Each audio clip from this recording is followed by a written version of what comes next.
राजस्थान में हाल ही में लागू किए गए धर्मांतरण कानून को लेकर राजनीतिक तनाव तेजी से बढ़ रहा है। पक्ष और विपक्ष के बीच इस कानून पर तीखी बयानबाजी भी शुरू हो गई है। जहां भाजपा सरकार इसे समाज की सुरक्षा और धार्मिक स्वतंत्रता की रक्षा के लिए आवश्यक बता रही है, तो वहीं कांग्रेस इस कानून को राजनीतिक उद्देश्य से कदम बताते हुए सवाल भी उठा रही है। यहां तक कि गृह मंत्री झवाड़ सिंह बेडम ने कांग्रेस पीसीसी अध्यक्ष गोविंद सिंह डोटासरा पर आरोप लगाया है कि वे धर्मांतरण विरोधी कानून को आड़े आ रहे हैं। बेडम ने कहा कि सरकार ने यह कानून किसी की धार्मिक स्वतंत्रता छीनने के लिए नहीं, बल्कि जबरन और धोखे से होने वाले धर्मांतरण पर रोक लगाने के लिए बनाया गया है। यहां तक कि मंत्री ने स्पष्ट किया कि राज्य में हर व्यक्ति को अपने धर्म का पालन करने और मानने और प्रचार करने की पूरी आजादी है, लेकिन यदि कोई व्यक्ति किसी को प्रलोभन देकर, धमकाकर या बैला फुसलाकर धर्म परिवर्तन करवाता है तो उस पर कड़ी कानूनी कार्रवाई की जाएगी।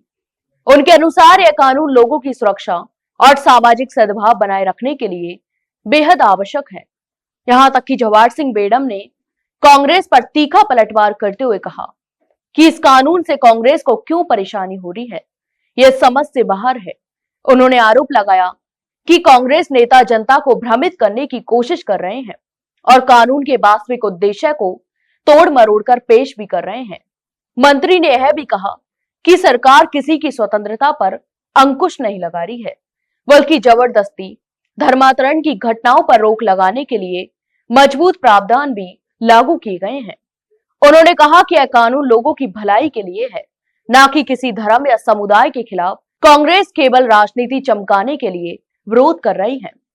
राजस्थान विधानसभा में 9 सितंबर 2025 को इस विधेयक को पारित किया गया था।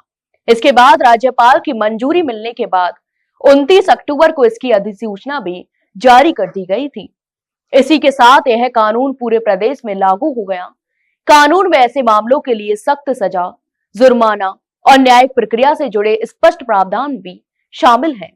यह अधिनियम राज्य में जबरन, धोखे से, लालच देकर या डरा धमकाकर धर्मांतरण करने वालों पर कठोर दंड का प्रावधान करता है। सरकार का तर्क है यह कदम समाज में व्याप्त चिंताओं और शिकायतों को संबोधित करने के लिए उठाया गया है। इस कानून को लेकर कानूनी मोर्चा भी खुल गया है। सुप्रीम कोर्ट में इसकी वैधता को चुनौती दी गई है, जहां अदालत ने राज्य सरकार से 4 सप्ताह में जवाब भी मांगा है। अब कोर्ट यह जानना चाहती है कि कानून के प्रावधान संविधान में दिए गए धार्मिक स्वतंत्रता के अधिकार के अनुरूप है या फिर नहीं। जैसे जैसे सरकार और कांग्रेस दोनों पक्ष अपने अपने तर्कों के साथ मैदान में उतर रहे हैं, इस मुद्दे पर राजस्थान की राजनीति और भी गरमाने की संभावना है। कानून के समर्थक इसे सामाजिक सुरक्षा की आवश्यकता बता रहे हैं, जबकि आलोचक इसे व्यक्तिगत स्वतंत्रता में हस्तक्षेप के रूप में देख रहे हैं। तो आपकी इस पूरे मामले पर क्या राय है, हमें कमेंट बॉक्स में कमेंट करके जरूर बताएं। वहीं वीडियो को लाइक और शेयर जरूर करें और हाँ, चैनल को सब्सक्राइब करना ना भूलें।